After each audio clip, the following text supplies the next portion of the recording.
दोस्तों, आपका स्वागत है हमारे चैनल पे जिसका नाम है 5 मिनट साइंस। और मैं हूँ राकेश दमाय और फिर से आपके लिए लेके आए बहुत ही अच्छा इंटरेस्टिंग वीडियो। तो आज जो है हमारे साथ है अनिल सर। सो ये हमें आज जो है यूपीएससी के बारे में और एक स्टूडेंट लाइफ के बारे में हम एक तरीके का स्टूडेंट इंटरव्यू लेने जा रहे हैं, जिसमें सर हमें गाइड करेंगे। उनके पास एक अच्छा भारी एक्सपीरियंस रहा है और हमारे यंग जनरेशन को वो सपोर्ट करने के लिए हमेशा तैयार होते हैं। तो एक बार मैं आपका स्वागत करता हूँ सर। हेलो तो राकेश। हाँ सर। सो आपने सभी को प्यार भरा नमस्ते। ओके सर, तो आप हमारे दर्शकों को एक आपका शॉर्ट डिस्क्रिप्शन दे दीजिए या इंट्रोडक्शन दीजिए, जिससे वो आपसे कनेक्ट कर पाए कि आपका बैकग्राउंड किस तरीके का रहा है। Over to you sir. Okay. मेरा नाम है डॉक्टर अनिल यशवंत और मैं अपने एक छोटे से गांव से आता हूं जिसका नाम है ढंगारखेड़ा। भातकुली तहसील में है, अमरावती जिला, महाराष्ट्र। तो वहां से मेरी जिंदगी शुरू हुई और उसके बाद 12वीं तक का तो एजुकेशन वहीं पे हुआ। उसके पास में ही गांव है, तो उस गांव ने और मेरे गांव में तीसरी तक, और उसके बाद पास के गांव में 12वीं तक मेरा एजुकेशन हुआ। उसके बाद ओके। मैं डिस्ट्रिक्ट प्लेस पे आ गया अमरावती में। तो पहले 2 साल ग्रेजुएशन के तो ऐसे रहे कि मानो दिवाली का 2 महीने कॉलेज किया फर्स्ट ईयर का, और सेकंड ईयर का 4 महीने कॉलेज किया। अप डाउन करता था मैं। फिर मैंने फाइनल ईयर में एक डिसीजन लिया कि चलो भाई, कुछ करना है तो घर छोड़ना पड़ेगा। और मैं ओके। अमरावती में रूम रेंट पे लिया और चला वहाँ वहाँ पे रहने लगा। तो वहाँ से लेकर फिर मैं गांव कभी वापस नहीं गया सेटल होने के लिए, उधर ही रहा हूँ। और ओके। 2006 में मेरा ग्रेजुएशन कंप्लीट हो गया और 2008 में सेम कॉलेज से, Shri Shivaji arts commerce college Amravati, वहीं से मेरा पीजी भी मैंने कंप्लीट किया और उसके बाद पीएचडी भी वहीं से कंप्लीट किया। मतलब ग्रेजुएशन के लिए मैं एंटर हो गया तो पीएचडी तक मैं एक ही कॉलेज में रहा। बहुत अच्छा कॉलेज है और बहुत प्यार दिया मुझे उस कॉलेज ने, बहुत कुछ सिखाया है जिंदगी में। आज जो कुछ भी हूँ उसी कॉलेज की वजह से हूँ। सर, तो जो आपका डॉक्टर, ग्रेजुएशन जो हुआ है वो कौन से फील्ड से हुआ है मतलब? वो बीए बीए किया था मैंने। पॉलिटिकल साइंस, हिस्ट्री और मराठी लिटरेचर, यह मेरे 3 सब्जेक्ट्स थे। ओके। और एनुअल पैटर्न था, बहुत अच्छा एजुकेशन था तब। लेकिन अब उसके बाद 2006 में मेरा पीजी 2000 यूजी कंप्लीट हो गया और 2008 में पीजी कंप्लीट हो गया। दोनों भी फर्स्ट क्लास में थे। पहले से तय था कि टीचर बनना है, तो एकेडमिक बैकग्राउंड तो बहुत अच्छा रखना था। हाँ, तो ओके। इसीलिए पढ़ाई भी कर रहा था और एक एकेडमिशियन अंदर घुसा हुआ था। तो उसके बाद 2008 में ही मैंने एपीयर रहते ही नेट क्वालिफाई कर लिया। और 2008 में ही मुझे एक जगह काम करने का मौका मिला, महिला arts commerce college, Chandur railway, वो अमरावती डिस्ट्रिक्ट में ही है। वहाँ पे मैंने 3 साल तक काम किया as a assistant professor. Okay. और वो मेरी पोस्ट फुल टाइम थी, तो एक मजा भी आ रहा था, अच्छा डिसीजन था मेरा। लेकिन उसके बाद जब मैं बच्चों को पढ़ा रहा था, अपनी लड़कियों को, तब मैंने उन्हें करियर के ऑप्शंस बताए। तब उसमें एक यूपीएससी था और एमपीएससी भी था, कॉम्पिटिटिव एग्जामिनेशंस ओवरऑल। तो ओके। मैंने सोचा कि बच्चों को अगर बताना है तो मैंने तो वो जीवन पूरी तरह से जिया नहीं है। मैं फॉर्म भरता था यूपीएससी और एमपीएससी के एग्जामिनेशंस के, लेकिन वो डेडिकेशन ही नहीं था, क्योंकि मैं एक एकेडमिशियन बनना चाहता था उस समय तक। उसके बाद 2012 तक मैं फुल टाइम एकेडमिशियन था, फुल टाइम। और उस मेरे फील्ड में, पॉलिटिकल साइंस में, मैंने बहुत अच्छी पढ़ाई की, पढ़ाने भी लगा। फिर कॉम्पिटिटिव एग्जामिनेशंस को पढ़ाने के लिए मेरे पास ऑफर्स आने लगे, तो मैंने सोचा कि क्यों ना मैं भी अच्छे से प्रिपेयर करूं और उसके बाद पढ़ाऊं, और खुद का भी एक हो सकता है ये करियर ऑप्शन हो। लेकिन उतना इंटरेस्ट मुझे नहीं आया जितना मुझे एकेडमिक्स में आता है, तो मैंने ये कंटिन्यू करने का सोच लिया था। तो ओके। फिर मैंने 2012 के बाद यूपीएससी की प्रिपरेशन की तरफ देखना चाहा और बाद सर, एनसीईआरटी जीरो। जैसे कि आपने बोले कि 2012 के टाइम में, उस टाइम में तो इंटरनेट नहीं था। तो नहीं। आप फिर जैसे आप बोल रहे कि आपने यूपीएससी के बारे में मतलब इंफॉर्मेशन जमा करना शुरू की, सो वहाँ का प्राइम हाँ, सोर्स क्या होता था, मतलब कि आप कहाँ पे हम मतलब ऐसे कलेक्ट कर सकते थे? प्राइम सोर्स तो देखो माउथ टू माउथ था। और ओके। इसीलिए हाँ हाँ, और इसीलिए ये गाइड इतना था, मैं मिसगाइडेड कि पूछो मत। अगर उस वो एज ऐसी थी और जोश ऐसा था कि मैं दिन दिन भर बैठता था, रात भर बैठता था, मुझे कितना भी पढ़ने के लिए बोलो मैं पढ़ता था। मेरी खुद की करीब 2000 किताबों की लाइब्रेरी है मेरी खुद की। ओके। तो हाँ, वो उस समय की थी। उसके बाद तो मैंने जब 2017 के बाद यूपीएससी के लिए प्रिपरेशन स्टार्ट की, तब तो मैं कम पढ़ने लगा हूँ उससे। इतना पढ़ता था मैं, लेकिन क्या किया जब मुझे पता चला कि यूपीएससी करना है, तो बताने के लिए लोग नहीं थे। जो थे वो अच्छे से बताते नहीं थे कि बहुत कठिन एग्जामिनेशन है वगैरह वगैरह, तुमसे नहीं होगा। तो फिर थे लोग यूपीएससी की प्रिपरेशन करने वाले, लेकिन वो इस तरह से बताते थे बहुत ओके। कठिन एग्जामिनेशन है, नहीं होगा। शायद होगी भी उस समय। उस हम्म। समय तो हमने प्रिपरेशन नहीं की थी, तो पर नहीं बता सकते। आज सिंपल होगी शायद, उस समय कठिन थी। तो ऐसा मुझे अभी लगता है कि ओके। अगर उन्होंने सही में बताया होता तो शायद आज मैं भी कलेक्टर बन जाता। लेकिन ओके। वो सब इंटरेस्ट की बात होती। जी। और एक बात एक भी है, वो अपने में रहती है कि सभी तो हम दूसरों पर थोप कर नहीं बैठ सकते। मेरे भी मन में ऐसा था कि हाँ भाई, बहुत कठिन एग्जामिनेशन है। और मैं मेरे कॉलेज के, Shri Shivaji arts commerce college के ग्रंथपाल, हाँ ओके। ग्रंथपाल थे डॉक्टर मेटे सर।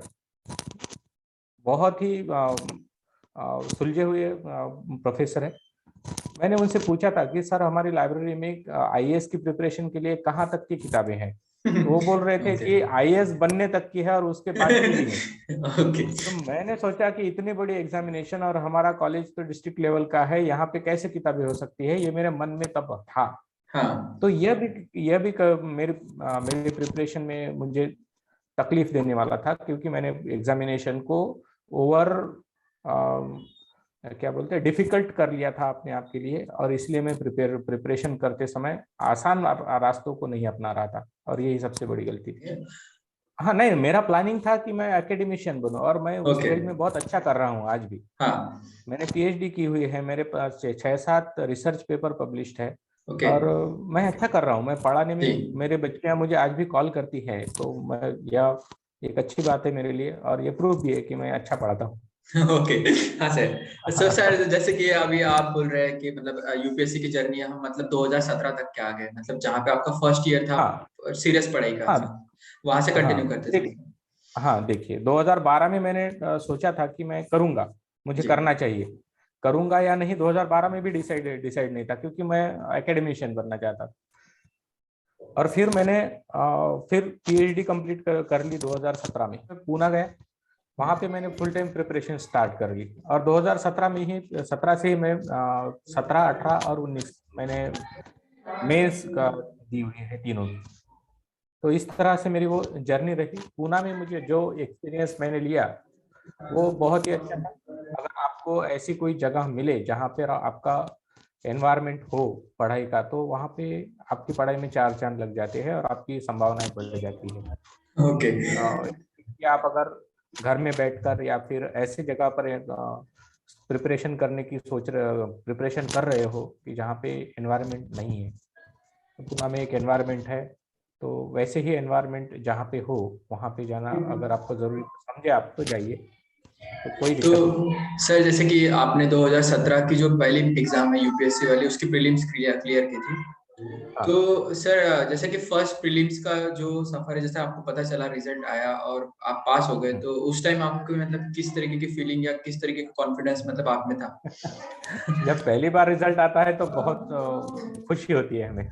बहुत ओके। अच्छा लगता है कि चलो भाई, हमने जो प्रिपरेशन हमने स्टार्ट की है उसका रिजल्ट इतनी जल्दी आ जाता है, तो अच्छा लगता है।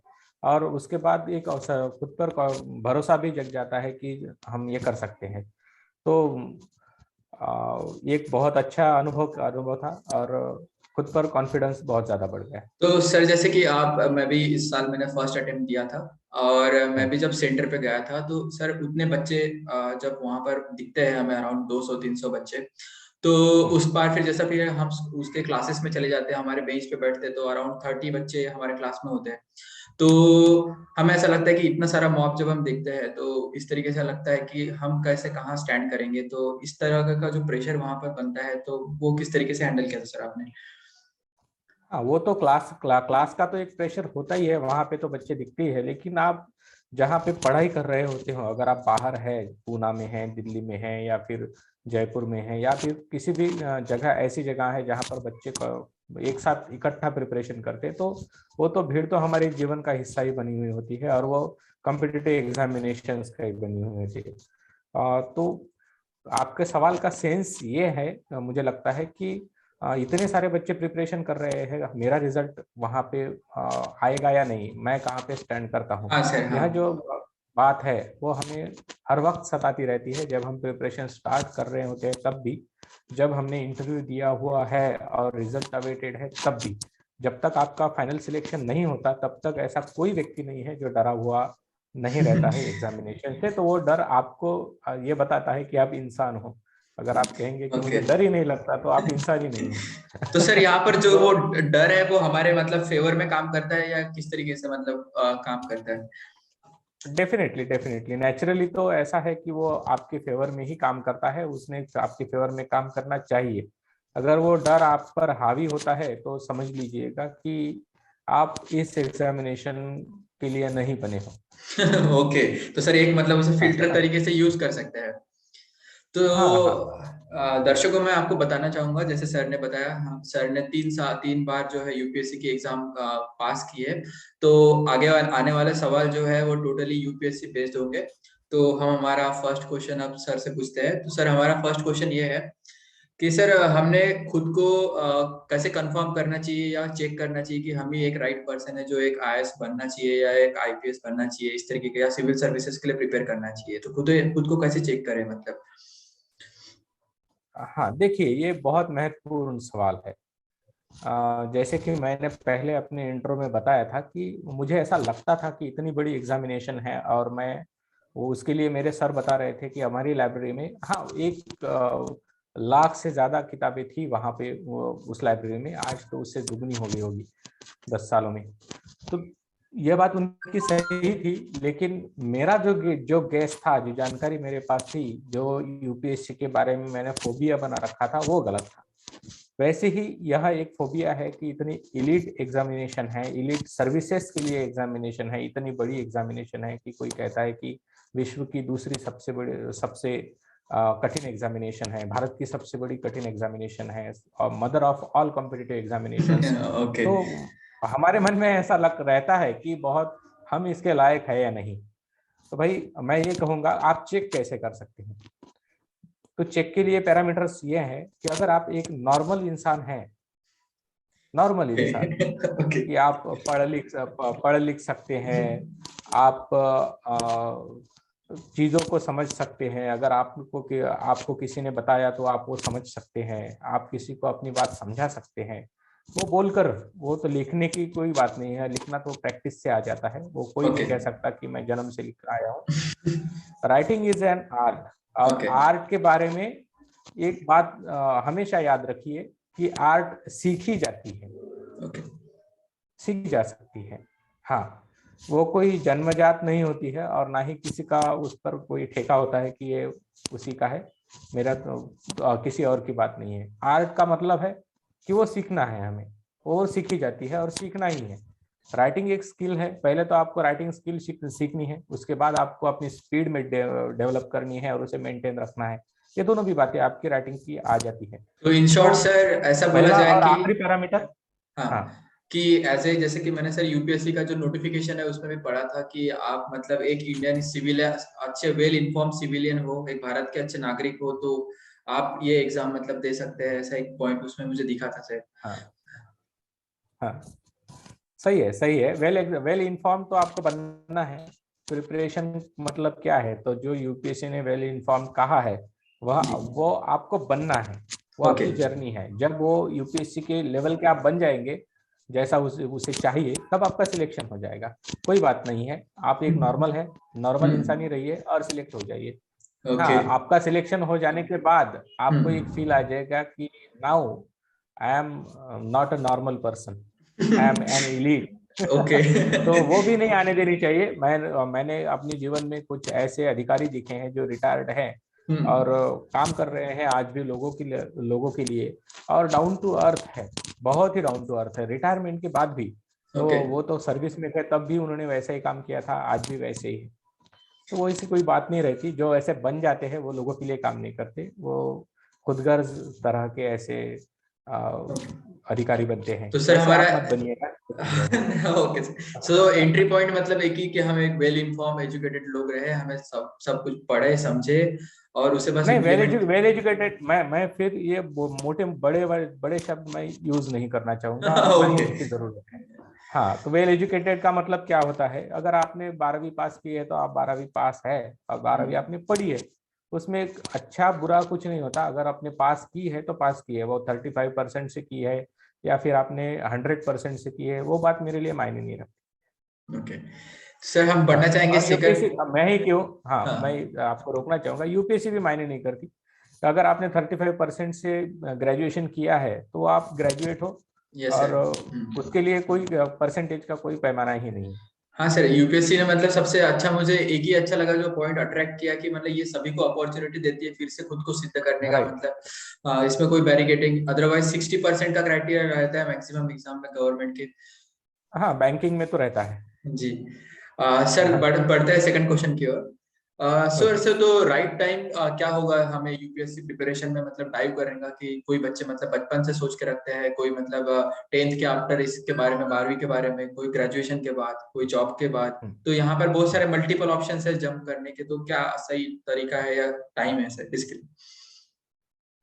देखिए, अगर आपको आईएएस बनना है तो उसके लिए कोई एक एज, मिनिमम एज यूपीएससी ने और गवर्नमेंट ऑफ इंडिया ने सेट की हुई है, वो 25 ईयर्स है, 21 ईयर्स है। Yes sir. ठीक। अगर 21 साल से पहले आप नहीं बन सकते, और मैक्सिमम आपके लिए, मिनिमम तो कह सकते हैं, मैक्सिमम की कोई सीमा नहीं है, मिनिमम 2 साल की प्रिपरेशन अगर आप अच्छे से कर ले तो आप सिलेक्ट हो सकते हैं, आपके चांसेस बन जाते हैं। 2 साल के बाद आप कभी भी बन सकते हैं।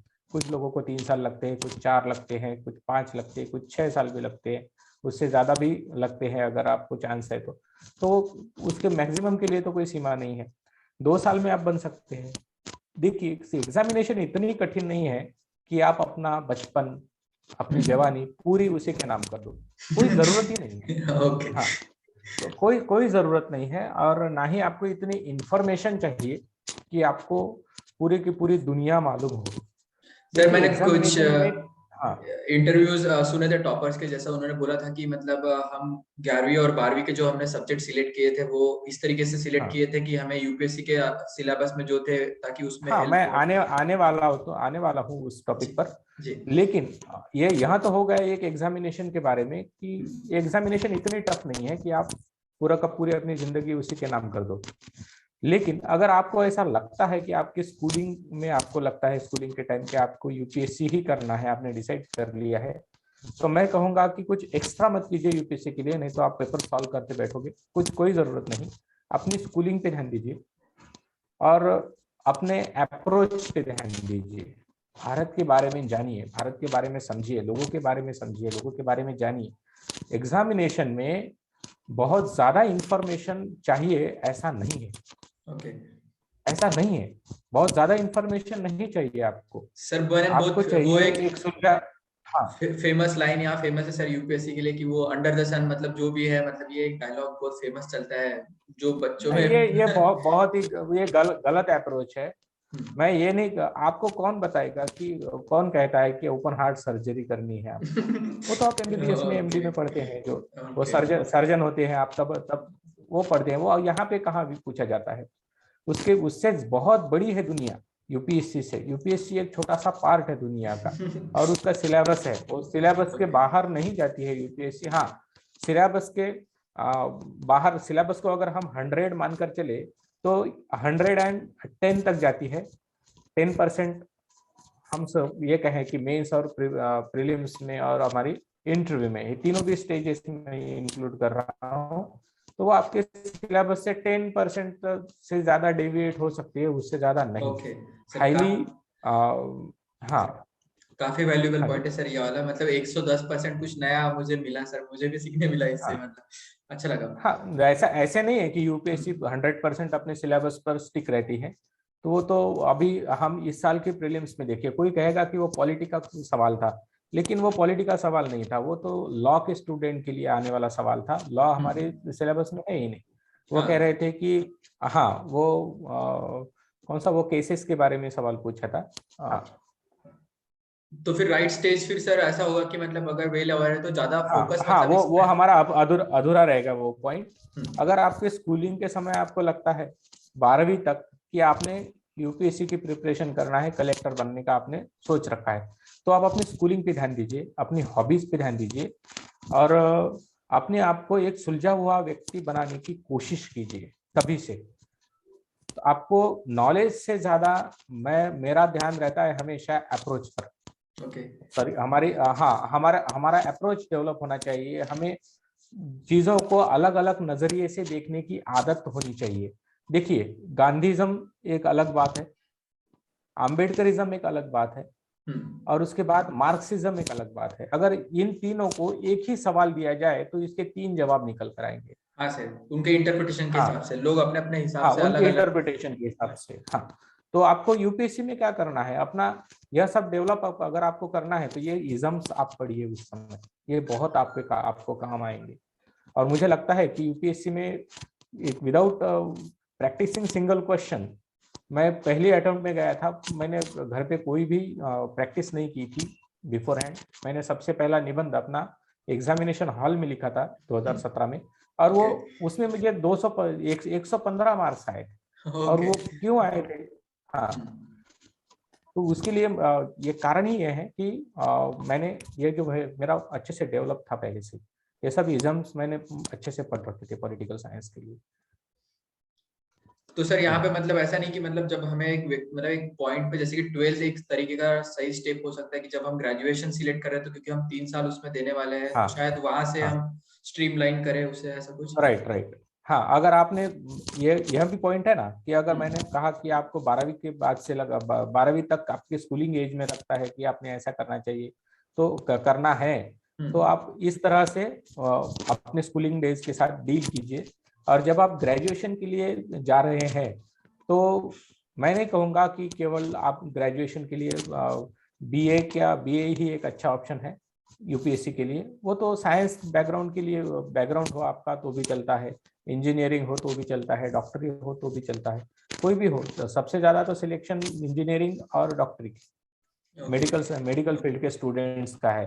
तो ये भी एक गलत धारणा है कि अगर आप बीए करेंगे तो आपके लिए कॉम्पिटिटिव एग्जामिनेशंस को टैकल करना एक आसान बात बन जाएगी। कोई जरूरी नहीं है। सर मैं तो फिर यहाँ। भी ये कहूंगा, हाँ मेरा पॉइंट अभी पूरा नहीं हुआ। Okay sir, okay. मैं आपका, हाँ, ग्रेजुएशन हमेशा हमें अपना जो करियर बैकअप तैयार रखना चाहिए। यूपीएससी एक बहुत ही, यूपीएससी नहीं, कोई भी कॉम्पिटिटिव एग्जामिनेशन के लिए अगर आप प्रिपरेशन कर रहे हैं तो अपना प्लान बी हमेशा रेडी रखिए, और वो ग्रेजुएशन उसके लिए बहुत ही अच्छा अवसर होता है, बहुत। और इसीलिए ग्रेजुएशन की तरफ ना केवल यूपीएससी के लिए बल्कि साथ ही अपना बैकअप प्लान के रूप में भी आप ओके। उसे प्लान कीजिए।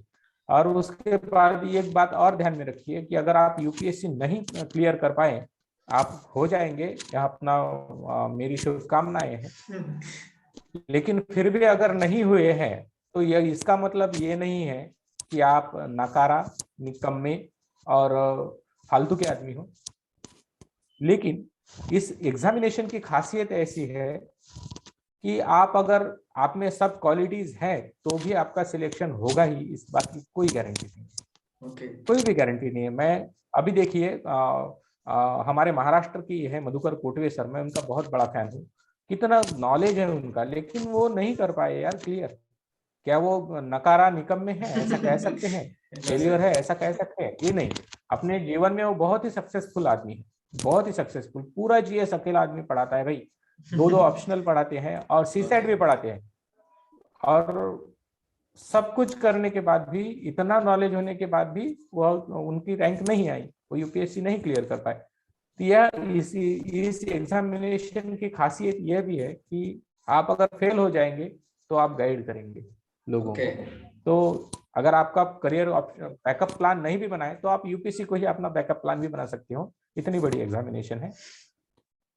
सर काफी डीप इंसाइट दिया आपने। काफी हमारे दर्शकों को इसके ऊपर से एक आइडिया मिलेगी कि राइट टाइम क्या होगा। सर बढ़ते हैं हम एक थर्ड। बात मैं आपको सजेस्ट करना चाहूंगा। जी। हाँ राकेश, सॉरी फॉर दिस। हाँ सर। दर्शक कहने की बजाय मैं कहूंगा कि आप एस्पिरेंट्स कहें। ओके, एस्पिरेंट्स का है। ठीक है सर। हाँ सर हाँ, हमारा वो जो अच्छा रहेगा। फोकस एरिया है वो है सर एज के हिसाब से लेके जाए तो हमारा चैनल मैक्सिमम 15 उम्र के बच्चों से लेके 30 साल तक के मैक्सिमम देखा जाता है। राइट हाँ राइट, हाँ हाँ हाँ, सर इसके लिए मतलब एस्पिरेंट्स। ओके सर का सर। हाँ ठीक। हाँ। क्योंकि मेरा भी अभी एक थेरी थेरी आईएएस करके चैनल है, उसकी लिंक आप डालिएगा अपने जी डिस्क्रिप्शन सर, बॉक्स में। बिल्कुल बिल्कुल बिल्कुल सर। हाँ, बच्चों को सजेस्ट कीजिए, वो यूपीएससी की प्रिपरेशन मैं वहाँ पे कराता हूँ। देखिए मैंने नया नया चैनल शुरू किया है। मैं पढ़ा तो रहा हूँ 2008 से, लेकिन चैनल अभी शुरू किया है मैंने। ऑनलाइन आने से ऑनलाइन से ज्यादा मुझे ऑफलाइन में ज्यादा मजा आता है। लेकिन फिर हाँ भी सर। अगर अपने पास नॉलेज है और जो बच्चे मुझ तक नहीं पहुंच पाएंगे तो मुझे उन तक पहुंचना चाहिए। ये बात मैंने रियलाइज की, बहुत देर से रियलाइज की, इसलिए सॉरी। लेकिन एक बात बताऊं, वहां पे मैंने एक कॉन्सेप्ट एक्सप्लेन सीरीज दी हुई है, जो जिनका पॉलिटिकल साइंस का बैकग्राउंड नहीं है उन बच्चों के लिए वो बहुत ही अच्छी साबित होगी।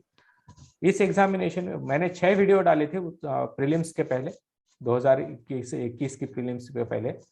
तो उसमें 6 वीडियो में से 5 सवाल आए थे यूपीएससी प्रीलिम्स में। इतनी ओके। प्रोडक्टिव है वो, और वो आने वाले कुछ साल और भी प्रोजेक्ट प्रोडक्टिव रहेगी। तो सर मैं अपने व्यूअर्स को बताना चाहूंगा कि सर की मुलाकात और मेरी मुलाकात भी एक यूट्यूब के वजह से ही हुई थी। और मैं उनके चैनल पर एज ए एक होप लेके ही कमेंट किया था कि मुझे काश सर से बात करने मिलेगी, और आज हम उसी के चैनल की वजह से ही इस इंटरव्यू में सर हमारे से मिल पाए हैं और आपको ये सब कुछ हम गाइड कर पा रहे हैं। तो सर आगे बढ़ते हैं हमारे इंटरव्यू में। सर यहाँ पर ऐसा होता है कि यूपीएससी के जर्नी में मैक्सिमम लोग जो होते हैं मतलब रोल मॉडल उसमें होना चाहिए या नहीं होना चाहिए हमारा, या किस तरीके का होना चाहिए सर? रोल मॉडल से आपका क्या मतलब है? सर रोल मॉडल मतलब कि जैसे कि मान के चलिए सर, हमारे जैसे मैं पहली बार जब मैंने कुछ सोचना शुरू किया सर, जब मतलब दुनिया के बारे में मतलब, हम्म। हाँ, या फिर मेरी जब सोच बढ़ी, तो सर मैंने मैंने मेरे आइडियल, मैं स्टीव जॉब्स को मानता हूँ। मैंने उनका एक कोट पढ़ा था सर, जिनमें लिखा था कि if you think that you can change the world then you are the only one who can. इस हिसाब से तो वहां से मुझे एक दुनिया को अलग देखने का एक नजरिया मिला था सर, और मैं फिर उन्हें उनकी ऑटोबायोग्राफी ऐसा ऐसा, तो इस तरीके से एक मेरा वहां से ग्रोथ होना शुरू हुई मानसिक लेवल पे, ऐसा बोल सकते हैं। हाँ तो हाँ। इस तरीके का कुछ रोल मॉडल या कुछ स्टूडेंट लाइफ में या यूपीएससी के दौरान कुछ रहना चाहिए मतलब? वो तो जीवन के लिए बहुत जरूरी है, केवल यूपीएससी के लिए ही नहीं। वो ओके। तो अपनी जिंदगी के लिए बहुत जरूरी है कि आपको एक रोल मॉडल चाहिए। एक नहीं, आप कितने भी रख सकते हो रोल मॉडल आपके लिए। तो वो आपके लिए बहुत जरूरी है। आपको उसने स्टीव स्टीव जॉब की वजह से आपको एक मिला, एक दिशा मिली, तो एक जी। यूपीएससी के लिए तो मिली ही है। अगर आप यूपीएससी में एक अधिकारी बनते हैं तो तब भी आपको वो गाइड करती रहेगी उसके बाद भी, जिंदगी भर। सर हाँ, उसका फायदा हमें। आपका कोई रोल मॉडल सर? हाँ हाँ, मेरे तो अमर्त्य सेन है। ओके सर, इकोनॉमिक्स है हाँ, शायद ये। और हाँ हाँ, डेवलपमेंटल इकोनॉमिक्स के वो पितामह है, क्या कहे जाते हैं, ओके सर। Development economics. हाँ तो उनके जिंदगी से आपने मतलब क्या प्रेरणा, या किस वजह से वो आपके रोल मॉडल बने मतलब? हाँ, मैंने उनकी किताबें पढ़ी। और जैसे कि मैं कह रहा था कि मैं लाइब्रेरी में दिन भर बैठा रहता था, और जी। मैंने बहुत कुछ पढ़ा है उस टाइम से। तो मैंने उनकी किताबें पढ़ी तो मुझे ऐसा लगा कि ये एक ऐसा आदमी है जो भारत हमारे सामने जैसा है वैसा रखता है। तो ओके। उसी वजह से, और उनके जो राइटिंग्स है वो बहुत ही डाउन टू अर्थ है, और मुझे डाउन टू अर्थ रहना बहुत पसंद है। ओके सर, ये एक अच्छे नागरिक की भी या एक अच्छे इंसान की पहचान होती है सर, डाउन। हाँ सर आगे बढ़ेंगे। सर मैक्सिमम अभी बात हो रही है जैसे कि लोग सोशल मीडिया वगैरह यूज करते हैं, तो अभी एक ऐसा अलग सा कोविड की वजह से एक चलन आया है, एक वर्ड आइसोलेशन करके, तो वहां पे ये वर्ड ज्यादा यूज करते हैं। जैसे पेशेंट को आइसोलेट किया जाता था एक अलग चेम्बर में, वैसे बच्चे भी बोलते हैं कि आप दुनिया से खुद को मतलब आइसोलेट करके रखो जब तक आप पढ़ रहे हैं, क्योंकि अदरवाइज आप डिस्ट्रैक्ट होंगे। तो ये एक तरीके का जो हम खुद पे एकदम हार्ड रिजिड वाला जो रिस्ट्रिक्शन लगाते हैं स्टूडेंट लाइफ में, ये जो प्रिपेयर करते हैं उस वक्त, तो ये क्या सही होता है या इसके क्या इम्पैक्ट हो सकता है हमारे प्रिपरेशन में? देखिए, ये पर्सन टू पर्सन वैरी करता है, इसकी कोई जरूरत नहीं है। ये जरूरत एग्जामिनेशन के लिए नहीं है। अगर आपको लगता है कि आप बहुत जल्दी डिस्ट्रैक्ट होते हो तो आप कीजिए। अगर आपको, आप ऐसे व्यक्ति हो जो समाज के बगैर नहीं रह सकते, तो आप समाज में रहकर प्रिपरेशन कीजिए। एग्जामिनेशन की ऐसी डिमांड नहीं है। आपकी डिमांड हो सकती है, उस हिसाब से आप निर्णय लीजिए। कई बार आपकी जरूरत नहीं, आपकी डिमांड नहीं होती है, लेकिन आपको करना पड़ता है। ओके। क्योंकि आपको बहुत जल्दी रिजल्ट्स चाहिए। तो हो सकता है वो आपकी इकोनॉमिक कंडीशन हो या फिर आपके फैमिली बैकग्राउंड हो। लड़कियों के पीछे कुछ ऐसी दौड़ रहती है कि उनके पास ज्यादा समय नहीं रहता। बहुत सारी लड़कियां हैं, कुछ ऐसी होती है जिनकी फैमिली में सपोर्ट करते, जब तक वो एग्जाम क्लियर नहीं करती तब तक उन्हें साथ देने की उनकी फैमिली की मेंटालिटी रहती है। लेकिन सभी लड़कियां ऐसी ब्लेस्ड नहीं है। तो अगर उनके पास कम समय है तो उन्होंने सब कुछ छोड़कर अपना प्रिपरेशन के लिए देना चाहिए 100%। ये मैं कहूँगा। सर हमारे गांव में अक्सर ऐसा होता है, मतलब मैं भी गांव से बिलोंग करता हूँ, तो यहाँ पर स्टिल हाँ। मतलब वही मानसिकता होती है सर कि मतलब गर्ल्स को मतलब क्या पढ़ाएंगे, या फिर हम पढ़ा दिया ग्रेजुएशन तक के, फिर उसके बाद अब आप खुद का देखो, या फिर वो नियर अबाउट उस पॉइंट तक के 22-21 के एज तक आ जाते हैं। और हमारे गाँव में जनरली सर 23-24 में शादी हो जाती है यहाँ पर। तो उनके पास बहुत हार्डली मतलब खुद को डेवलप करने या एग्जाम के लिए प्रिपेयर करने के लिए 1 साल मिलता है। तो शायद ये जैसा आपने बताया कि मतलब अगर उनके पास इतना तंतोतंत एकदम कन्फाइंड समय है, तो फिर ऐसे इनमें उन्होंने क्या करना चाहिए सर वहां पर?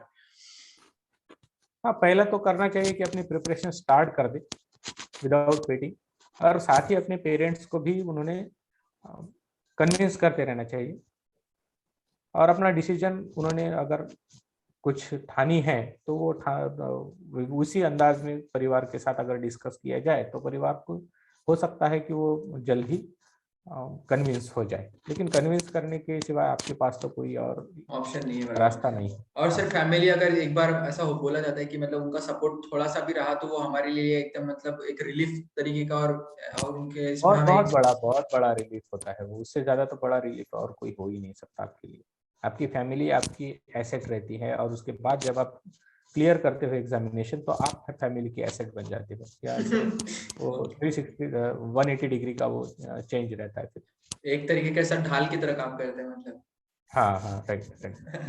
अगर ओके। आपने आपकी प्रिपरेशन के दौरान अगर कोई रिजल्ट्स दिखाए तो फैमिली सपोर्ट करने के लिए तैयार हो जाती है। क्योंकि उन्हें भी पता है कि अगर कलेक्टर बन गया मेरा बेटा या बेटी तो फिर हमारी जिंदगी में चार चांद लग जाएंगे। फिर भी कुछ लोग ऐसे होती है परिवार में, कुछ ओके। फैमिलीज इतनी रिजिड होती है कि लड़कियों के बारे में खासकर, कि ये दूसरों का धन है, इसे क्यों हम बढ़ाएं, इस पर क्यों खर्चा किए करें। अगर ये उसने उधर ही शादी कर ली तो हमारी नाक कट जाएगी। आपकी नाक है ही कहाँ जो कट जाएगी। छोड़ो छोड़ो यार, 21वीं सदी में है। सर 75 साल हो गए अपने देश को आजादी बच्चों, हुए। हाँ, बच्चों को अपनी जिंदगी जीने दो, वो अपना लाइफ पार्टनर चुनने दो। क्या दिक्कत है उसमें? अगर चुन भी लेती है तो कोई दिक्कत नहीं। सही है सर।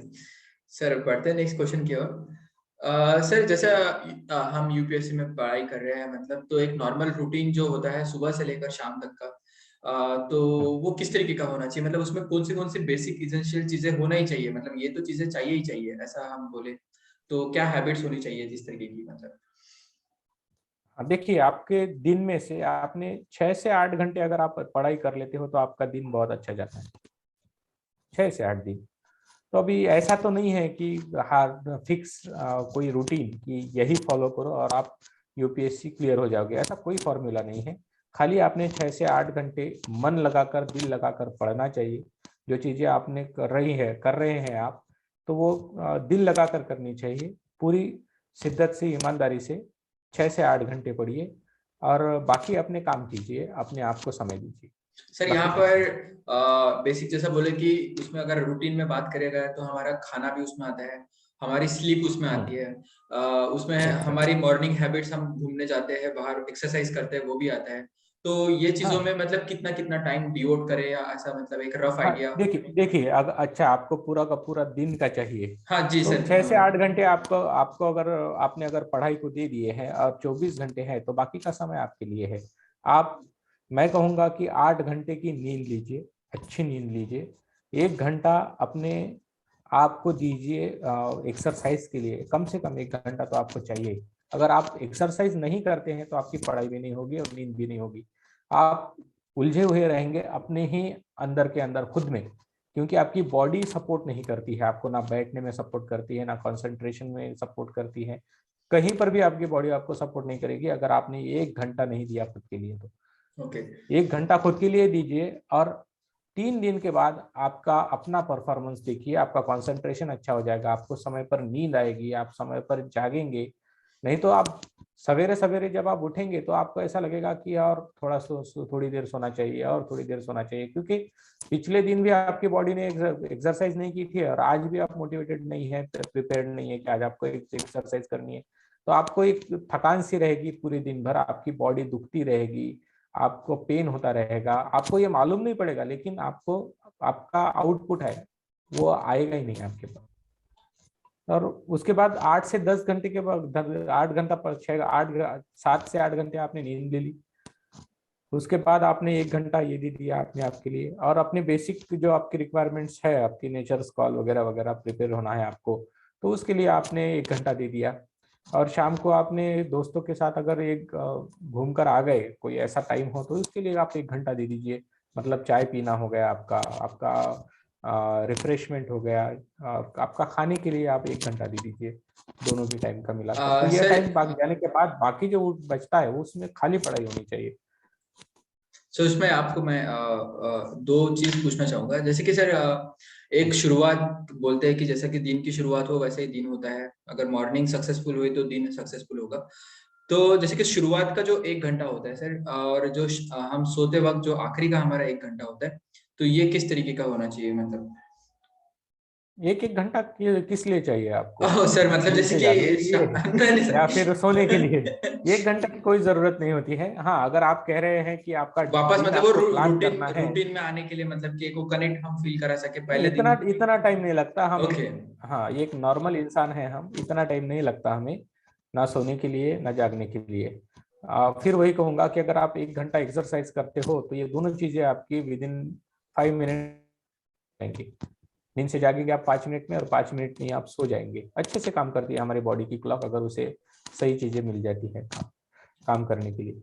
ठीक है, तो आपको मुझे जो लगता है आप ये सोच रहे हैं कि हमें प्लानिंग क्या करनी चाहिए सोते समय या फिर जागते समय। सर उसमें होता तो ऐसा है कि मैंने कुछ अदर वीडियोस भी देखे थे जहां पर वो ऐसा बोल रहे थे कि जैसे कि हमें यूपीएससी के लिए न्यूज़पेपर पढ़ना होता है। तो वहां पर वो बोल रहे थे कि जैसे न्यूज़पेपर मैक्सिमम नेगेटिव चीजों से भरा होता है, कि वो ऐसे ही कुछ न्यूज होते हैं। तो जाते बराबर उठते बराबर हम अगर शुरुआत न्यूज़पेपर से कर दे तो वो एक तरीके का मतलब हमारे थॉट्स दिमाग में वो अलग तरीके के डाल देगा, एक कॉम्प्लेक्स कर देगा दिमाग को। तो शुरुआत एकदम शांत तरीके से होना हम्म, चाहिए, या किताबों से अगर आप शुरुआत करते हैं बाद में न्यूज़पेपर, तो ऐसा कुछ मतलब। हाँ, मैं ये आपकी पढ़ाई के जो आप टाइम टेबल बनाते हैं तो उसमें आप न्यूज़पेपर को कहाँ रखेंगे, यह महत्वपूर्ण हो जाता है आपके लिए। हाँ। देखिए, फिर आपको आपका एक टाइम टेबल बनाना पड़ेगा आपको पूरे दिन का। पहले तो आप अपना पूरे साल का टाइम टेबल बना लीजिए, उसके बाद आप मंथली टाइम टेबल बना लीजिए अपना, 6 महीने का भी हो सकता है। उसके बाद आप 3 महीने का, 1 महीने का, हफ्ते भर का और एक दिन का टाइम टेबल बना लीजिए। यह टाइम टेबल आपके लिए बहुत जरूरी है। और उसका एक दिन आप जब जब अपना सोच रहे हैं, तो पहले साल में जब आपकी प्रिपरेशन का पहला साल है, तब ओके। आप न्यूज़पेपर या मैगजीन्स के लिए टाइम ही मत निकालिए, वो मत पढ़िए आप। अगर आपको पढ़ना भी है न्यूज़पेपर तो चलते चलते 15 मिनट में आपको उसने लुक ओवर किया, पढ़िए मत, लुक ओवर कीजिए, हेडलाइंस पढ़िए और रख दीजिए उसे। आपको कोई चीज कितनी भी इंपॉर्टेंट क्यों ना लगे, मत पढ़िए उसे, क्योंकि आज वो आपके कोई काम आने वाली चीज नहीं है। वो आपको बाद में ही प्रिपेयर करना है, तो आपका सर पूरा का इसमें पूरा टाइम वेस्ट जाएगा इसका पहले साल। रीजन क्या होगा सर, मतलब कि अगर क्यों नहीं पढ़ना चाहिए मतलब ऐसा। हाँ, रीजन रीजन ये है कि आपकी एग्जामिनेशन ये बहुत ही बेसिक चीज़ों से शुरू होती है और आपकी प्रिपरेशन भी आपने बेसिक चीज़ों से ही शुरू करनी चाहिए। आपको चीज़ों को समझना चाहिए। पूरा जो सिलेबस है आपका, उसके बेसिक्स आपके पूरे जब आपका कवर हो जाएंगे तब आपने करंट पे आना है। अगर आप शुरुआत में ही करंट में जाएंगे तो करंट एक ओशन है, वो कभी खत्म नहीं होगा। अगर आप दिन के 4-4 घंटे, लोग कहते हैं कि मैं दिन में 4 घंटे करंट पढ़ता हूँ, तो उनकी वो पहली स्टेज उन्होंने क्रॉस की है, नहीं तो वो गलत दिशा में जा रहे हैं। पहली स्टेज यह है कि पहले 1 साल जब तक आपका बेसिक क्लियर नहीं हो जाता तब तक आप करंट के पीछे मत लगिए। आपकी करंट की एग्जामिनेशन नहीं है। अगर आप सवाल भी देखेंगे, किसी भी साल के सवाल उठाकर देख लीजिए, मेंस के, प्रीलिम्स के, उसमें आपको बेसिक्स दिखेंगे। करंट चाहिए, मैं हमेशा कहता हूं कि करंट कितना चाहिए, तो जितना हम मसाले जैसे हमारी सब्जी में यूज करते हैं उस तरह से हमें करंट चाहिए होता है हमारे एग्जामिनेशन में। मैक्सिमम 30 क्वेश्चंस आते हैं प्रीलिम्स में, और मेंस में देखिए आप मेंस के जीएस के पेपर होते हैं आपके, जीएस 1, 2, 3 एंड 4। तो उसमें आपको जीएस 1 में 50% क्वेश्चंस रहते हैं आपके करंट के, जिसे आप करंट बेस्ड कहते हैं। उसमें भी आपको जब तक आपके बेसिक्स कवर नहीं है आप करंट के भरोसे जवाब नहीं लिख सकते। उसके बाद GS2 और GS3, यहाँ कुछ सवाल ये पेपर्स है जो करंट के रहते हैं। लेकिन उसके बाद देखिए आप, आपका GS4 इथिक्स, वो पूरा का पूरा स्टैटिक है और उसमें करंट के कुछ एग्जाम्पल्स आप लिख सकते हैं खाली, उसके बाद कुछ नहीं। आपको बेसिक्स बहुत अच्छे चाहिए और आपकी अंडरस्टैंडिंग बहुत अच्छी चाहिए, जो मैंने पहले बताया था। और उसके बाद डिपेंड करता है कि आपका ऑप्शनल कौन सा है। पॉलिटिकल साइंस में मैं कहूँगा कि आपका पेपर, उसमें भी डिपेंड करता है। आपका 50% to 75% आपका पेपर आप चाहे तो आप स्टैटिक रख सकते हैं। कोई कहेगा कि political science is a highly dynamic subject, मैं कहूँगा कि ये आधा अधूरा सच है। पहले पेपर का अगर आप देखें पॉलिटिकल साइंस का, PSIR मेरा पेपर मेरा था, तो इसीलिए मैं जानता हूँ और मैं पढ़ाता भी हूँ टॉपिक को। तो पहला जो आपका पार्ट है, पार्ट ए, सेक्शन ए कहते हैं, तो वो सेक्शन ए आपका पूरा का पूरा स्टैटिक है, डायनेमिक नहीं है। करंट नहीं चाहिए उसके लिए भी। हाँ सर। हाँ, तो कुल मिलाकर अगर ऑप्शनल के लिए यह बात है तो फिर आप समझ लीजिए कि जीएस के लिए क्या होगा। कोई भी इस साल GS1 में सवाल पूछा है कि भारत को एक सब कॉन्टिनेंट क्यों कहते हैं। ज्योग्राफी का सवाल है, भारत को एक सब उपखंड क्यों कहा जाता है, और हमें ये जस्टिफाई करना है कि क्यों कहा जाता है। तो ये बेसिक का सवाल है, आपको मालूम होना चाहिए कि हाँ, एक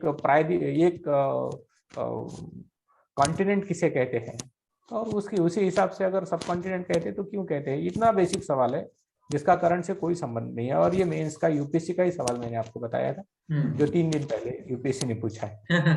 ओके, तो सर जैसे कि मॉर्निंग का ये एक रूटीन हो गया, और जैसे कि अब रात की बात है। हाँ, एक मिनट मैं आपको फिर उसी सवाल में बताना चाहूंगा कि बच्चे क्या करते हैं, गलत चीजों को करंट बोलते हैं। अगर आपको करंट की डेफिनेशन बराबर, हाँ, करंट की डेफिनेशन आप सही कीजिए। देखिए, आपको भारत के बारे में जानना है और प्रेजेंट भारत के बारे में आपको जानना है, तो पहले तो आपको हमारे गवर्नमेंट का जो स्ट्रक्चर है, हमारी मिनिस्ट्रीज कैसे काम करती है, हमारी गवर्नमेंट किसी समस्या की तरफ किस अंदाज में देखती है, यह चीज 1947 से बनकर तैयार हो चुकी है और आज भी वो डेवलप हो रही है। तो आपको वो चीज समझनी चाहिए 1950 से लेकर आज तक, और कंटेम्पररी पीरियड में खास करके, कि प्रेजेंट गवर्नमेंट जब से सिटिंग है 2014 से, तब से उसका अप्रोच क्या रहा है, यह बात आपको सीखनी है। अगर 2024 में इलेक्शंस होते हैं और उसके बाद हमारी गवर्नमेंट चेंज हो जाती है, तब आपका अप्रोच और बदलना पड़ेगा। फिर आपको 1992 के बाद ये गवर्नमेंट का अप्रोच क्या रहा है, यह आपको बताना पड़ेगा। एग्जामिनेशन का पैटर्न इस तरह से चेंज होता है प्रेजेंट सिटिंग गवर्नमेंट के तरफ, तो ये आपको समझना है। तो मेन मतलब करंट जैसे आप अफेयर्स करंट क्या नहीं होते गए। हैं? ओके सर, मैक्सिमम अभी फिलहाल में जैसे कि स्टूडेंट कम्युनिटी में करंट अफेयर मतलब वही कि मतलब जो कुछ भी हो रहा है बस उसे लिखते चलो एमसीक्यू के फॉर्म में और लिखते जाते हैं, जमा करते जाते हैं बस, बाकी और ऐसा इस तरीके, और बुक्स आती है कुछ उसे पढ़ लेते हैं और एग्जाम में चले जाते हैं, इस तरीके का मानसिकता होती वो है। गलत अप्रोच है।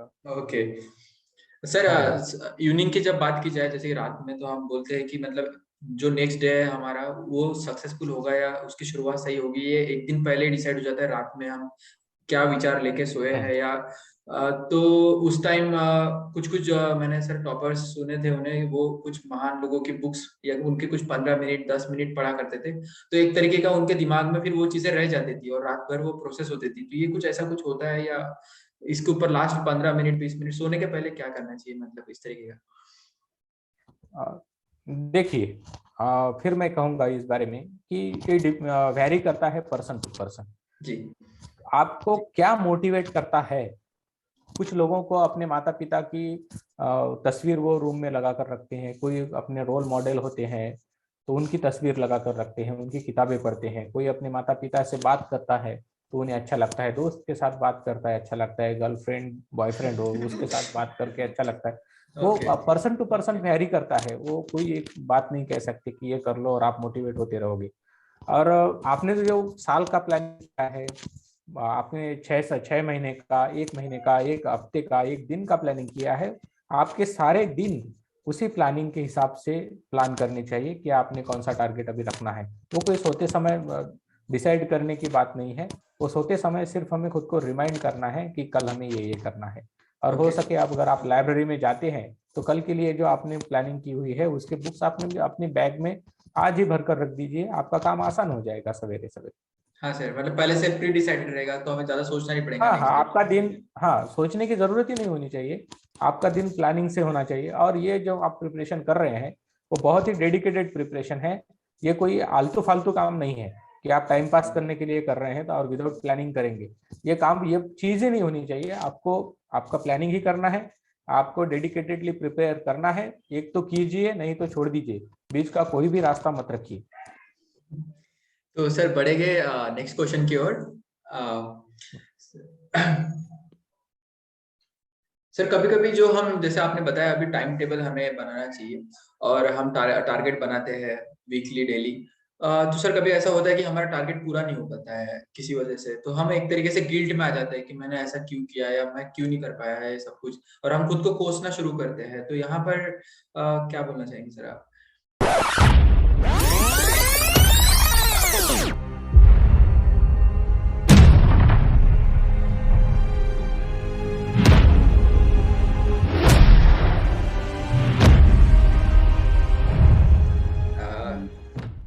सर रिकॉर्डिंग करता हूँ, थोड़ा सेटअप।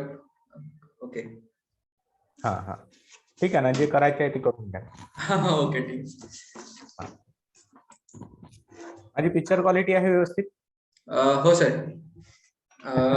सर एक थोड़ी चीज पूछना था, मतलब मैंने कभी ऐसे मतलब अपने से बड़े का मतलब इंटरव्यू ने, तो इंटरव्यू ऐसा फॉर्मल तो नहीं लिया, बट हाँ थोड़ा मतलब एक हल्का सा ऐसा डर थोड़ा लग रहा है, पता नहीं क्यों, तो ऐसा मतलब थोड़ी नहीं कोई बात नर्वस। नहीं, डरने की क्या बात है इसमें। ऐसे समझ लो कि तुम अपने दोस्त के साथ बात कर रहे हो, हाँ फिर इजी हो ओके। जाएगा। हाँ, हाँ सर फिर इजी हो हम दोस्त ही है जाएगी। ना अभी। हाँ सर हाँ दोस्ती है। हाँ, फिर दोस्त से बात करने करते समय क्यों घबराना। ओके।